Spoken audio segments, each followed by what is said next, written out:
오늘의 사연 시작합니다. 안녕하세요. 결혼한 지 2년 만에 남편과 갈라서리고 결심한 30대 여성입니다. 겉으로는 담담한 척 하시지만 제가 부모님 속을 왜 모르겠습니까? 거기다 이혼을 하게 된 원인이 당신에게 있다는 죄책감을 느끼시는 아버지의 마음을 누구보다 잘 아는 저로서는 하소연할 곳이 여기밖에 떠오르지가 않네요. 남편과 갈등이 생기게 된 원인을 말씀드리려면 일단 제 가정사부터 이야기해야 할 것 같습니다. 저는 외동딸이었고 저를 세상에 있게 해주신 친아버지께서는 제가 초등학교에도 들어가기 전에 돌아가셨어요. 그때는 몰랐지만 나중에 엄마가 그러시더라고요. 급성 심혈관계 질환이었다고요. 아무튼 이후로 외가로 들어가 저를 혼자 키우시던 엄마는 하루 꼬박 공장에서 일하셔야만 했습니다. 거기다 이따금씩 밤에 식당에서 설거지까지 하러 다니셔야 할 만큼 사는 게 빠듯했죠. 사정이 그렇다 보니 저는 자연스럽게 외할아버지와 함께 보내는 시간이 많았어요. 물론 외할머니도 계셨지만 당시에 이미 건강이 너무 안 좋으셔서 항상 누워만 계셔야 했다 보니 외할아버지가 주로 저를 돌봐주셨네요. 지금 생각해도 외할아버지는 제게 정말 잘해주셨고 잘 돌봐주셨네요. 점점 더 아버지의 빈자리가 익숙해져 갈수록 저는 엄마의 사랑에 너무 목이 말랐었죠. 초등학교를 들어가고부터는 엄마와 떨어지는 게 죽기보다 싫어서 어린 마음에 몸이 아프다는 꾀병까지 부린 적도 있어요. 제가 아프다고 하면 엄마가 출근을 안 할 수도 있다는 기대감으로 말이죠. 그런 저를 외할아버지께서는 딱하게 여기셨는지 적지 않은 연세인데도 불구하고 저랑 시간을 함께 보내주려고 열심히셨어요. 어떻게 보면 엄마가 아버지 역할을 하셨다면 외할아버지가 제게는 엄마였습니다. 예를 들면 비가 오는 날 우산을 들고 학교 앞으로 저를 데리러 오신다던가 제가 깜빡하고 빼먹은 준비물을 가져다 주시는 일도 전부 외할아버지의 몫이었죠. 그렇게 넘치는 사랑을 받으며 저는 중학생이 되었고 아버지가 없다는 사실은 이미 아무렇지가 않을 만큼 익숙해졌을 무렵 엄마는 지금의 새아버지를 집으로 인사시키러 오신 거예요. 모르겠네요. 사람마다 이런 상황을 어떻게 받아들이는지는 다들 다르겠지만 저 같은 경우에는 새아버지가 생긴다는 사실이 좋았습니다. 사실 어릴 때 아버지가 없다며 놀림을 받을 때조차 저는 엄마부터 걱정을 했던 아이였어요. 왜냐하면 아버지의 부재가 곧바로 엄마의 고생으로 이어진다는 걸 본능적으로 알았거든요. 그래서 엄마한테 한 번도 투정 부린 적 없습니다. 오히려 다른 엄마들은 남편이 있는데 우리 엄마만 외톨이구나 싶어 안쓰러워했었죠. 그런 엄마에게 새로운 동반자가 생긴다는 게 싫을 리가 있겠습니까? 두 분은 같은 공장에서 일을 하시다 알게 된 사이였는데 잘은 몰라도 1년 넘게 서로 좋은 감정만 가지고 있다가 새아버지가 결국 용기를 내셨다고 하더라고요. 당연하겠지만 엄마는 처음에 거절을 하셨다고 해요. 엄마는 이제 곧 중학생이 되는 딸도 있고 그렇다고 형편이 넉넉한 것도 아니라며 좋아해주는 마음만 고맙게 받겠다고 그러셨답니다. 하지만 새아버지는 엄마를 포기하지 않으셨죠. 너무 적극적으로 밀어붙이면 엄마가 부담스러워할까봐. 그 후로도 1년을 넘게 묵묵히 최소한의 마음만 표현하며 기다려주셨고 마침내 엄마도 새아버지의 정성에 감동을 하게 된 거예요. 그렇게 두 분이서 사랑을 키워오시다 저희 집에 결혼하겠다 인사를 오신 건데 외할아버지 외할머니 그리고 엄마와 새아버지는 저만 바라보시더군요. 상식적으로 당연한 일이겠죠. 한창 사춘기 시기에 접어든 딸이 엄마의 재혼에 대해서 어떻게 받아들일지 왜 걱정이 안 되셨겠습니까? 전 그 자리에서 화끈하게 찬성해드렸어요. 엄마만 행복할 수 있다면 아무 상관없다고요. 저의 대답에 모두들 그제서야 긴장을 푸시더라고요. 제가 기억하는 그날은 모처럼 집안 곳곳에 웃음소리가 가득하고 결정적으로 엄마의 얼굴이 그토록 빛이 났던 적은 없는 것 같아요. 언제나 일상에 지쳐있는 얼굴이었는데 그날만큼은 수줍은 소녀처럼 보였죠. 실제로 새아버지는 정말 좋은 사람이었어요. 새아버지 역시 결혼에 한 번 실패한 전력이 있었는데 아내 되는 분이 동네 사람들에게 사기를 치고 도망가는 바람에 그 빚을 전부 떠안을 수밖에 없었다고 하더라고요. 그나마 어느 정도 재산이 있었던 터라 빚은 깔끔하게 해결을 했답니다. 하지만 그 동네에서 계속 사는 건 불가능했죠. 그래서 자리를 잡은 곳이 바로 저희가 사는 지역이었는데 엄마와 간단하게 혼인신고만 하고 저희와 함께 살기 시작했습니다. 비록 경제적으로 넉넉지는 못했지만 기존의 저희 가족에게 든든한 사위이자 남편 그리고 아빠로서 살아주셨어요. 실제로 본인의 월급은 그대로 엄마에게 주시고 용돈을 다 쓰셨는데 얼마 안 되는 용돈임에도 불구하고 그 와중에 아끼고 아껴 저나 외할아버지에게 맛있는 거 사주시는 그런 분입니다.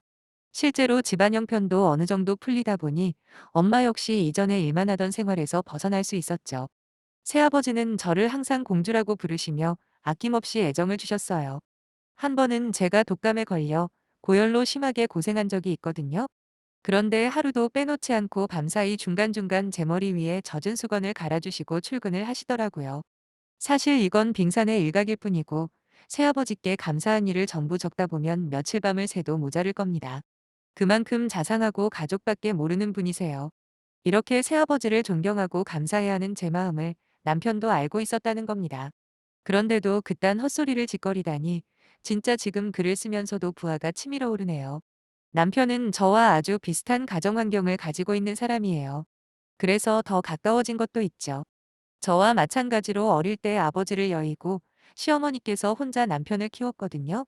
거기다 저랑 비슷한 시기에 시어머니가 재혼을 하려고 했던 적도 있었는데 남편이 죽어라 반대를 했답니다. 그 부분은 그럴 수 있다고 생각해요. 배신감을 느꼈을 수도 있고 아들로서 엄마를 다른 아저씨한테 뺏긴다는 불안감을 느꼈을 수도 있으니까요. 시어머니가 그러시던데 그때 그분을 정말 좋아했대요. 하지만 남편이 손목에까지 자해를 하면서까지 반대를 하길래 포기하셨답니다. 물론 남자보다 아들을 택한 선택에는 후회가 없지만 그때 당시에는 가슴이 참 아팠다며 저한테 말씀을 해주시더라고요. 남편이 저희 새아버지를 탐탁치 않게 생각한다는 걸 알았을 때 아쉽기는 했지만 그럴 수 있다 이해했어요. 그래서 일부러 제가 얼마나 새아버지를 아끼고 존경하는지 많이 이야기를 했던 거고요. 하지만 남편은 그런 제 마음이 이해가 안 된다고 하더라고요. 그러거나 말거나 진심은 언젠가 통하겠지라는 심정으로 연애를 했고 어느새 눈 떠보니 결혼을 준비하고 있었습니다. 한창 결혼식 올릴 웨딩홀을 알아보던 때였어요. 남편이 그러는 겁니다. 자기가 곰곰이 생각을 해봤는데 혼주석에 장모님 혼자 앉으시고 장인은 바로 앞 좌석에 앉으면 안 되냐고요. 이게 무슨 황당한 소린가 싶어 이유라도 말해보라고 했죠. 그랬더니 자기 엄마만 홀로 앉아 계실 걸 생각하니 마음이 아프다면서 어차피 피 한 방울 안 섞였으니 옆자리는 진짜 장인어른을 위해 비워두는 게 좋지 않겠냐 하더군요. 평소에도 저희 새아버지에 대해서 좋게 생각하지 않는다는 건 알고 있었지만 이딴 말도 안 되는 소리까지 할 줄은 몰랐네요. 어차피 그것만 제외하면 저랑 성격도 잘 맞고 거기다 제가 제일 싫어하는 술, 담배도 안 하는 사람이라 우리 둘만 잘 살면 되는 거 아닌가 싶어 크게 신경 안 썼습니다. 하지만 결혼식 날 혼주석에도 앉을 자격이 없다는 식으로 말하는 건 진짜 예상 못했거든요. 저는 완전히 정색을 하며 두 번 안 묻는다고 진심이 아니었다고 말하면 그냥 화만 내고 끝낼 거지만 진심이라면 난 이 결혼 못하겠다 말했습니다. 나한텐 돌아가신 아버지도 아버지지만 지금 계신 아버지 역시 내 아버지라고 생각한다고 몇 번을 말했냐. 근데 그걸 못 받아들이고 지금 이렇게 말도 안 되는 소리 할 거면 헤어지자 그랬어요. 아마 제가 남편이 생각했던 것보다 세게 나갔던 모양인지 남편은 엄청 당황하는 눈치더라고요. 그러면서 그냥 해본 말이라고 하는 겁니다. 그나마 핑계라고 되는 게 뭐라고 했는지 아세요? 괜히 돌아가신 장인어른께 죄송해서 그렇다나요? 헛소리 하지 말고 지금 살아계신 아버지한테나 잘하라고 확실하게 선을 그어버렸네요. 그제서야 남편은 자기가 경솔했다며 앞으로 조심하겠다고 사과를 하길래 찜찜한 마음을 그대로 가진 채 결혼을 했습니다. 그때 제가 좀 더 남편의 그 말을 무겁게 받아들였어야 하는데 좋은 쪽으로만 생각해주고 결혼한 게 지금은 너무 후회가 되네요. 그날의 제 모습이 충격이었는지 결혼하고는 새아버지에 대한 반감이나 무시하는 듯한 모습은 없었어요. 그래서 남편도 노력을 하고 있는 줄 착각을 했죠. 앞에서도 말씀드렸듯이 남편은 저희 아버지에 관련된 일만 아니면 나름 괜찮은 사람이었습니다. 직장도 나름 괜찮은 편이었고 저희 엄마한테도 잘하더라고요. 물론 아버지한테는 서먹서먹하게 굴기는 했지만 좋아지는 과정이라고 믿었어요. 그러다 올해 초에 있었던 일입니다. 저희 부모님께서는 매해 연초에 건강검진을 받으세요. 올해도 마찬가지로 건강검진을 받으셨죠. 솔직히 의뢰하시는 검사라고만 생각했지 부모님이나 저 우리 세 사람 중에 크게 걱정을 하지는 않았어요. 어느 정도 정상을 벗어난 수치들도 있긴 했지만 병원에서도 관리만 잘하면 문제없다는 수준이었거든요. 그런데 올해 검사 결과는 충격적이었습니다. 새아버지께서 심혈관 질환이 있다는 겁니다. 병원에서 돌아오자마자 엄마가 제게 전화를 하셨는데 목소리가 너무 떨리고 있었고 자초지종을 물어보고 난 후에야 엄마의 반응이 이해가 되더라고요. 물론 연세 있는 분들에게 심혈관 질환이라는 질환이 자주 발생한다고는 하지만 어떻게 돌아가신 친아버지와 같은 병명일 수가 있는 건지 하늘이 원망스럽더군요. 거기다 자주 가슴 쪽이 뻐근하다는 증상까지 비슷하답니다. 다행히도 지속적인 치료만 병행된다면 당장 어떻게 되는 건 아니라는 말에 어느 정도 안심은 했지만 그래도 불안하고 마음이 복잡하더라고요. 솔직히 새아버지가 워낙 건강 체질이라서 제 곁을 떠날지도 모른다는 생각은 해본 적이 없었거든요. 그래서 더 불안했던 것 같아요. 새아버지는 괜찮다며 병원에서 하라는 대로 잘 따를 테니 아무 걱정하지 말라고 하셨지만 같은 병으로 한번 이별을 경험한 저와 엄마 입장은 그렇지가 않았습니다. 며칠 사이에 새아버지가 다니실 병원과 받게 되실 치료까지 정해졌고 저는 치료와 관리에 필요한 비용을 부담한다 주장했지만 그 정도 돈은 있다고 사양을 하시더라고요. 뭐라도 해드리고 싶은 마음에 저는 그때부터 심혈관 질환에 좋다는 건강식품은 모조리 주문을 해버렸습니다. 흑마늘, 검은콩, 블루베리 등등 상품평이 좋은 건 전부 샀어요. 물론 전문적인 치료가 우선인 건 알지만 아무것도 안 하고 가만히 있을 수가 없었거든요. 그렇게 결제를 하고 나니 거진 100만 원어치를 긁었더라고요. 그래도 하나도 아깝지 않았습니다. 새아버지 건강에 조금이라도 도움이 된다면 100만 원이 아니라 몇 배도 상관없었으니까요. 그런데 문제는 그 사실을 알고 난 후에 남편의 반응이었어요. 새아버지 소식을 전하면서 전화라도 한 통 넣으라고 했더니 지금 전화가 중요하냐고 생판 남한테 그렇게 큰 돈을 쓰는 게 말이 되냐입니다. 장인어른 괜찮으시냐 한마디 없이 말이에요. 그리곤 한숨을 푹 쉬면서 이번 기회에 이야기 좀 하자더군요. 이제는 자기도 갑갑해서 못 참겠다면서 말이에요. 지금까지 생일이며 어버이날이며 중간중간 선물해 대는 것도 마음에 안 들었는데 돈이 남아도냐고 무슨 100만 원어치나 건강식품을 사냐 난리를 치는 거예요. 그 사람은 네 아버지가 아니라 단지 장모님의 남편일 뿐이라는 남편에게 헛소리하지 말라고 소리쳐버렸어요. 내가 번 돈 나 하고 싶은 대로 할 테니까 관심 끄라고요. 그리고 한 번만 더 우리 아버지한테 그딴 소리 하면 가만히 안 있겠다 그랬습니다. 저희는 결혼하자마자 돈 관리는 따로 하고 있었어요. 처음부터 그럴 계획은 아니었습니다. 남편이 시어머니한테 생활비를 보내고 싶다고 하길래 그럼 우리 부모님에게도 보내자 했죠. 그랬더니 우리 부모님은 먹고 살만하지 않냐고 안 내켜 하는 겁니다. 그때는 그 이유가 전부인 줄 알았는데 지금 와서 보니까 우리 새아버지한테 돈 들어가는 게 싫었던 거예요. 아무튼 그럼 각자 알아서 챙기자고 매달 150만 원씩 생활비로 내면 나머지는 어디에 쓰던 상관 말자 합의를 봤습니다. 저희 집이야 용돈을 드려도 그만 안 드려도 그만인 상황이지만 시어머니 같은 경우에는 남편이 드리는 돈이 없으면 살림이 빠듯하다 들었어요. 그동안 얼마씩 드리는지는 정확하게 몰랐지만 그래도 어느 정도는 돈을 모으고는 있다 믿고 살았는데 그게 아니었더라고요. 건강식품 문제로 한바탕 하고부터 거의 일주일 동안 저희는 말 한마디 나누지 않고 냉전에 들어간 상태였는데 하루는 남편이 퇴근하고 그러는 겁니다. 시어머니가 요즘 허리가 계속 안 좋다고 하시길래 안마의자 하나 주문했다고요. 저는 뜬금없는 안마의자 소리에 속으로 생각했죠. 시어머니 집에 안마의자 놓을 공간이 없을 텐데 라고 말이에요. 그런데 갑자기 남편이 안마의자 값을 보태라는 겁니다. 그것도 70만 원이나요. 나머지 반은 자기가 부담할 거라고 말하는 남편을 보며 이게 무슨 상황인가 싶었네요. 당연히 저는 미리 상의도 안 하고 이러는 법이 어디 있냐 그랬고 남편은 그때부터 억지를 쓰더군요. 시어머니가 남보다 못한 존재냐. 피 한 방울 안 섞인 남한테 하는 정성의 반만이라도 자기 엄마한테 쏟아부라는 둥. 결국 목적은 안마의자가 아니라 저한테 돈을 뜯어내고 싶은 거였어요.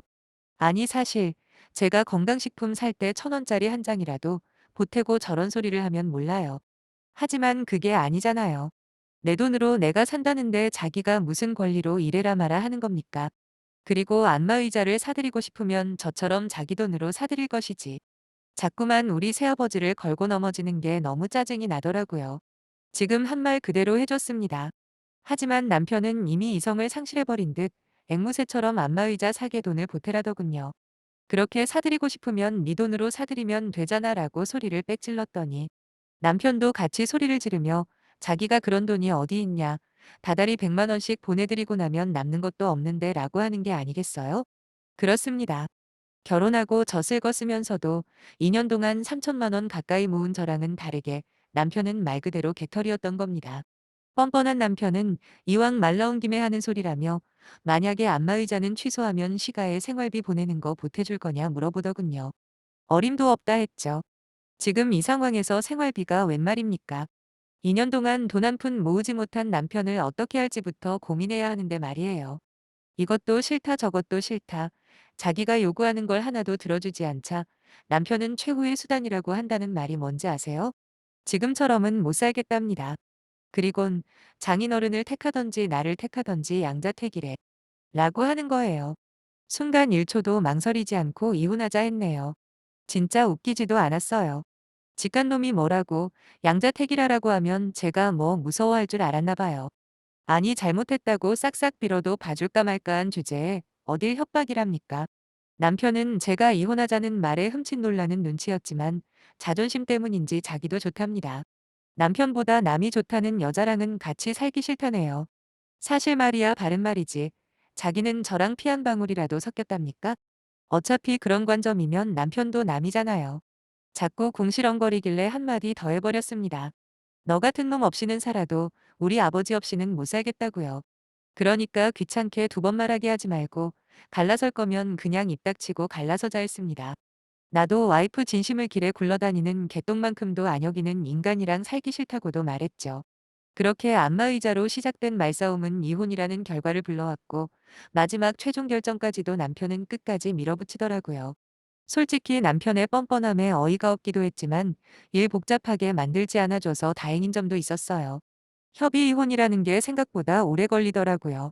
마침내 남편과 완전히 남남이 되고 저는 재산 분할 받은 걸로 회사 옆에 전세를 하나 얻어 들어갔습니다. 부모님 특히 새아버지는 당신 때문에 이런 사단이 났다며 엄청 속상해 하셨어요. 절대로 그거 아니라고 어차피 그런 인간이랑은 1초라도 빨리 헤어지는 게 상책이었다고 아무리 말씀을 드려도 소용이 없었네요. 물론 지금은 어느 정도 마음을 잡으신 것 같은데 계속해서 제가 진정으로 행복하게 사는 모습을 보여드리는 게 가장 좋은 치료제라 생각하고 열심히 살고 있는 중입니다. 앞으로는 새아버지와 어머니 두 분께 받아왔던 사랑을 돌려드리는 일에 집중하려고요. 비록 한 번의 실수는 있었지만 지금이라도 바로잡을 수 있어서 얼마나 다행인지 모르겠네요. 그럼 제 사연에 관심 주셔서 감사합니다.